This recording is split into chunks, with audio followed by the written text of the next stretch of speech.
নমস্কার বন্ধুরা, আশা করি আপনারা সবাই খুব ভালো আছেন আর আপনাদের ভালোবাসায় আমাদের দিনগুলো বেশ ভালোই কাটছে। আজ সকালে আবার বৃষ্টি হয়েছে, যার জন্য ছাদগুলো এখনও আবার ভিজে ভিজে। হাতের ফুলকোটা রেখে এলাম, আগে জামা কাপড় কটা ধুয়ে নিয়ে একটু তারে দিয়ে দিই, জলটা অন্তত ঝরুক, নাহলে ভেতরে মেললে জল পড়ে একদম বারান্দা ভিজে যায়। আর এই দেখুন না, জামা কাপড় ধুতে ধুতে খেয়াল করলাম আমাদের এই সবেদা গাছটাতে অনেক কটা ফুল এসেছে। আরও একটা জিনিস দেখলাম, দাঁড়ান দেখায়, এই দেখুন এই গাছটাতে একটা লেবুও এসেছে, কিন্তু এটা কি লেবু আমি না ঠিক দেখে বুঝতে পারছি না। ওর বাবা আসুক, জিজ্ঞাসা করে তখন বলবো। আচ্ছা, ছোটোবেলায় এরকম হয়েছে যে বর্ষার সময় বাইরে বেরিয়ে কাদা মেখে বাড়ি ঢোকার পর মায়ের কাছে মার খেয়েছেন, তারপরে পা হাত পা ধুয়েছেন? আজকে আমাদের ঘন্টুর অবস্থা তাই হয়েছে। সকালে খুব বায়না করছিল বাইরে যাওয়ার জন্য, তাই ওকে একটু সময়ের জন্য ছেড়েছে। বেটা কোথা থেকে সব কি কাদা ফাদা মেখে চলে এসেছে, প্রথমে মার খেয়েছে, তারপর ভালো করে ওর হাত পাটা ধুয়ে দেওয়া হলো, তারপরে ওকে বারান্দায় ঢুকতে দিয়েছে। রান্না করতে গিয়ে দেখছি গরম মশলা শেষ হয়ে গেছে, তাই আমি আর পাকুম মিলে জেঠিমার দোকানে গিয়ে একটা গরম মশলা নিয়ে আসলাম। আর পাকুম অনেকক্ষণ আগে ঘুম থেকে উঠেছে, যার জন্য ওর আবার ঘুমটা এসেছে আর হাই তুলছে। চলুন আজকে কি রান্না হবে মোটামুটি দেখি। বাঁধাকপি কেটে রেখে দিয়েছে আর মাছও এনেছে। কি মাছ এনেছে দেখি, ওহো লাইলেন টিকা মাছ এনেছে। এটা আমার আবার ভীষণ পছন্দের একটা মাছ।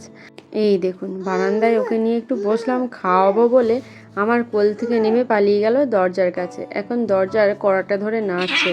ওর ঠাকুমাকে এটাই বলছিলাম, দেখো দরজা খোলার লোক হয়ে গেছে এখন আমাদের আরও একটা। আর এই দেখুন না, সকাল সকাল কি বিপদটাই না হলো, একরকম ক্ষতিই বলতে পারেন। মামুনি নিজের ফোনটা নিয়ে ভিডিও করছিল, রান্নার ভিডিও, আর সেই সময় ফোনটা পড়ে গিয়ে একদম ডিসপ্লেটা নষ্ট হয়ে গেছে। আজ দুপুরের জন্য একটু বাঁধাকপির পোলাও বানাবে, তাই সব কিছু একদম অ্যারেঞ্জ করাই ছিল। আর ফোনটা জাস্ট সেট করেছে, আর কি বলবো, সেই মুহূর্তেই ফোনটা পড়ে গেল। সত্যি খুব খারাপ লাগছে, মামুনিরও মনটা খারাপ হয়ে গেল। যতই হোক, সবারই কাছে তার নিজের ফোনটা ভীষণ পছন্দের আর প্রিয় জিনিস, সেটা যদি খারাপ হয়ে যায় সবারই মনটা খারাপ হয়। এই দেখুন, আর একটা বদমাইশের সাথে দেখা করালাম। এর নাম হচ্ছে রকি। ইনি যে সে বদমাইশ নয়, ইনি হচ্ছেন আমাদের ঘন্টুর একদম জানি দুশ্মন। ঘন্টুকে দেখলেই এমন কামড়ি দেয় যে ঘন্টুর প্রত্যেকবারে কান কেটে যায়, আর এত রক্ত বেরোয় সে রক্ত আর থামে না। আজ দুপুরে রান্না করেছে ওই লাইলেন টিকা মাছের ঝোল আর মাছের মাথা দিয়ে পাঁচমিশালি সবজি, আর ওই তো বাঁধাকপির পোলাও। আসলে কি হয় জানেন তো, মাছের মাথা দেওয়া তরকারি ওর বাবা আবার খেতে চায় না, তাই যখনই বাঁধাকপিতে মাছের মাথা দেয় বা অন্য রকম তরকারি করে, ওর বাবার জন্য এইরকমই বাঁধাকপির পোলাও করে দেয়। তুই তো এর উপরে বসে আছিস রে।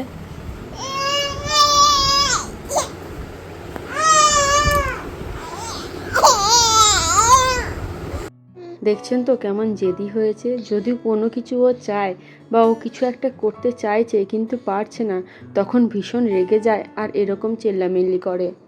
ভীষণ বিরক্ত হচ্ছে দেখে ওকে কোলে নিয়ে একটু মন ভোলানোর জন্য ছাদে এলাম। আর এখানে এসে পায়রাগুলোকে দেখে ওগুলো ধরার জন্য পারলে আমার কোল থেকেই নেমে যায়। আর ওর এত বদমাইশি বেড়েছে যে কোলের মধ্যে এমন লাফালাফি করে যে আমি ওকে ধরে রাখতেই পারি না। কেমন যেন ভয় লাগে, মনে হয় যেন এই পড়ে যাবে এই পড়ে যাবে। বিশ্বাস করুন, এখন মনে হচ্ছে নিজের বাচ্চা মানুষ করা থেকে কুকুরের বাচ্চা মানুষ করা অনেক ইজি ছিল। অন্তত ওরা বুঝতে পারে যে কোথায় গেলে ওরা পড়ে যাবে, আর আমার বাচ্চার সেই সেন্সটা এখনও হয়নি। ঊর্ধ্বশ্বাসে একদম খাটের ধারের কাছে চলে যায়, এটুকু ভাবতে পারে না যে একটু এগোলেই ও পড়ে যাবে। এ রে যা, সব কটে উড়ে চলে গেল।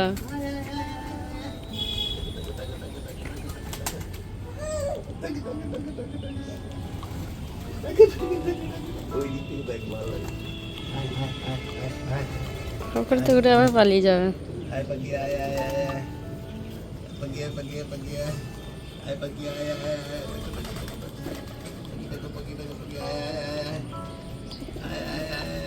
জানেন, আমাদের পায়রাগুলোকে যদি হাতে করে খেতে দেওয়া হয়, ওরা না খুবই সুন্দর হাতে এসে বসে, হাতে থেকেই খাবার খায়। কিন্তু এই যে পলু কোকো যদি চলে আসে এই সময়তেই, তাহলে সব কটাকে উড়িয়ে দেয়। এই বিকেলে ছাদে আসার পর ঘুরতে ঘুরতে আরও একটা জিনিস খেয়াল করলাম, দাঁড়ান দেখাই। দেখতে পাচ্ছেন, এই টবের পেয়ারা গাছেও কিন্তু পেয়ারা ধরেছে। কি মজা লাগছে, ফল হোক আর না হোক, এই যে টবের মধ্যেই যে ধরেছে সেটা দেখেই না খুব ভালো লাগছে। দেখছেন তো ওর দাদুও ওকে ধরে রাখতে পারছে না, পারলে এখান থেকেই ছুটতে চলে গিয়ে পায়রাগুলোকে ধরে। জানেন তো, এর আগে কোনোদিনও পাকুমকে ছাদে ছাড়িনি, আজকে প্রথমবার ছাড়লাম। ঠিক আছে, আমরা যদি আজ গ্রামে থাকতাম তাহলে হয়তো এই বয়সে পাকুম মাটি ধুলো কাদা মেখেই বড় হতো। সেই জায়গায় ছাদে একটু চড়ুক না, কিচ্ছু হবে না, ভালো করেই হাত পা ধুয়ে দিয়েছি। কাল বারবার পাকুম ড্রেসিং টেবিলের ওপরটায় হাত বাড়াচ্ছিল, কিন্তু আমি আর ওর বাবা বুঝতে পারিনি ঠিক ও কী চাইছে। তারপর আজকে ও দাদু এই লাল পুতুলটা পেরে দিল, তখন মেয়ে ঠান্ডা হলো। আর পুতুল পেয়ে দেখুন আগে চোখ আর নাকের ওপর হামলা করে বসে আছে। আমাদের ছোটবেলার অনেক স্মৃতি এই টিভিকে কেন্দ্র করে আছে।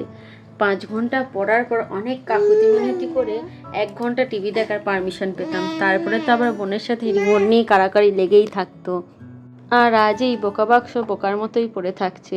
আসলে আমাদের কাছে ফোন চলে আসার পর এই টিভির গুরুত্ব অনেকটাই কমে গেছে। আমরা তো সবাই ফোনের মধ্যেই যা ইচ্ছা তাই দেখতে পাই।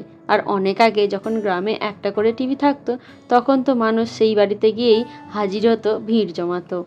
আজ না হঠাৎ করে সেই ছোটোবেলার অ্যান্টেনা নাড়ানোর কথাটা মনে পড়ে গেছে। যখনই টিভিতে কারেন্ট থাকতো না বা ঝিরঝির করতো, তখনই ছাদে চলে যেতাম অ্যান্টেনাটাকে নাড়ানোর জন্য।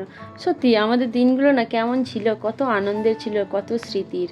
তখন এই টিভির কত গুরুত্ব, আর আজকে সব গুরুত্ব হারিয়ে ধুলো জমে গেছে। আর আমাদের এই টিভিটা তো প্রায় 1.5 বছর চালানোই হয়নি। পড়ে পড়ে খারাপ হয়ে যাবে বলে বাবা টিভিটাকে নিয়ে দোকানে গেল। মন খারাপ করে আর কি করব, চাইলেও আর আগের জীবনে ফিরে যেতে পারবো না, সব কিছুই স্মৃতিই হয়ে গেল। যাই হোক, সন্ধেবেলায় খুব খিদে লেগেছিল, তাই ভাবলাম আজ একটু চিলা বানাই।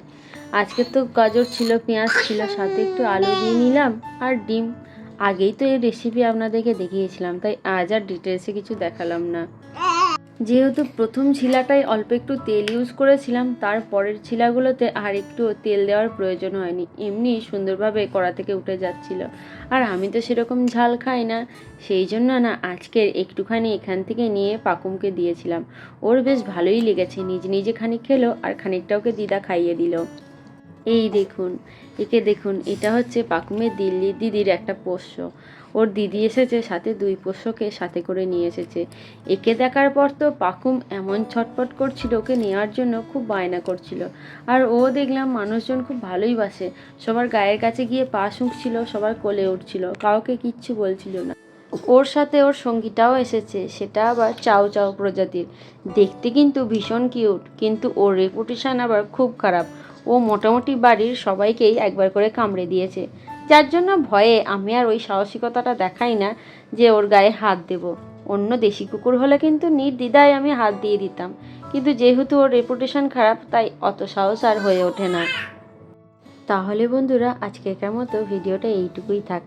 জানি বললেও হয়তো আপনাদের ইচ্ছা হবে না, তাও বলি, যদি ভালো লেগে থাকে তাহলে একটু কমেন্টে জানাবেন, সাথে একটা লাইকও করে দিন।